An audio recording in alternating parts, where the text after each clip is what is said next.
যারা এখন লুটপাট করছে এটা কিন্তু শেখ হাসিনার একটা ফাঁদ।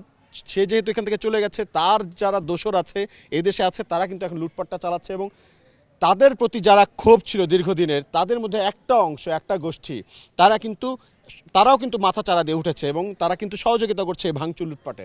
তো আপনাদেরকে বলবো যে কোনোভাবে যেন কোনো লুটপাট কেউ না করতে পারে, কেউ যেন আওয়ামী নৈরাজ্য যেন এই দেশে না চলে, এই ব্যাপারটা আমাদের সবসময় সতর্ক থাকতে হবে।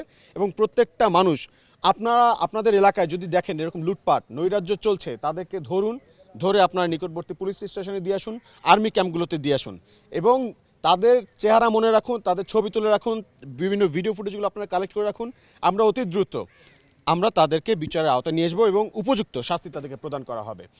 এর মধ্যে আমাদের অনেক শিক্ষার্থী কিন্তু বন্দি অবস্থায় আছে, অনেককে কিন্তু গুম করে ফেলা হয়েছে। তাদেরকে অনতিবিলম্বে আজকের মধ্যে মুক্তি দিতে হবে। আর যদি না দেওয়া হয়, আমরা কিভাবে তাদেরকে ছাড়িয়ে আনতে হবে, কিভাবে আনতে হবে, আইনানুগভাবে আমরা সেই ব্যবস্থাটা করব।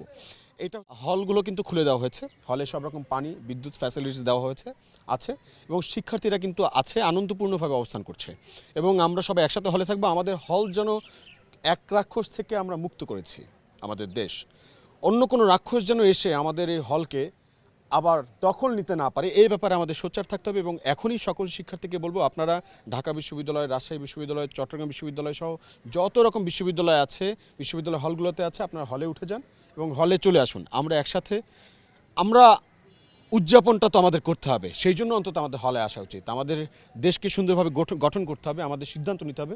এখন থেকে ঢাকা বিশ্ববিদ্যালয় ভিসি একটু আগে পদত্যাগ করেছে, প্রত্যেকটা হলের প্রক্টর এবং প্রভোস্ট যারা আছে, যারা এই ধ্বংসযজ্ঞে সহযোগিতা করেছে প্রত্যক্ষ পরোক্ষভাবে এবং ছাত্র সন্ত্রাসী সংগঠনগুলোর সাথে তারা যুক্ত ছিল এবং তাদেরকে সহযোগিতা করে গেছে। আপনারা দেখেছেন আজকেও জিয়া হলে আর্মস পাওয়া গেছে, দেশীয় অস্ত্র পাওয়া গেছে এবং আর্মসটাকে আমাদের জিয়া হলের যে প্রভোস্ট তিনি নিজ দায়িত্বে সরিয়ে ফেলেছে। তো আপনারা যখন সাংবাদিকরা গেছে তখন কিন্তু তাদেরকে দেখায়নি। তো এই রকম অনেক রকম ঘটনা ঘটেছে, এগুলো আমরা দেখেছি। তো তাদেরকেও আইনের আওতায় নিয়ে আসতে হবে এবং তাদেরও বিচার হবে। এখন থেকে ঢাকা বিশ্ববিদ্যালয় সহ সারা বাংলাদেশের সকল সিদ্ধান্ত ছাত্র জনতার সিদ্ধান্ত। শিক্ষার্থীরা যে সিদ্ধান্ত নেবে সেই সিদ্ধান্তই চূড়ান্ত সিদ্ধান্ত।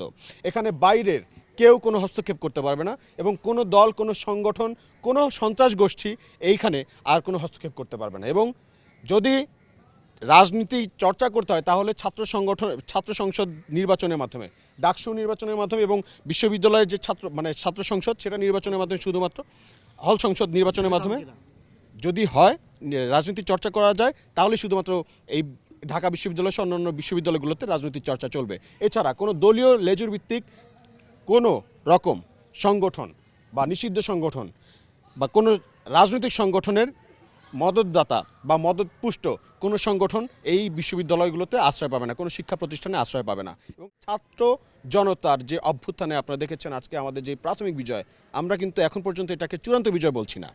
আমাদের আরও অনেক ফাইট বাকি, এখন আমাদের অনেকটা লড়তে হবে, অনেকটা সামনে আগাতে হবে এবং আমাদেরকে অর্জন করে নিয়ে আসতে হবে।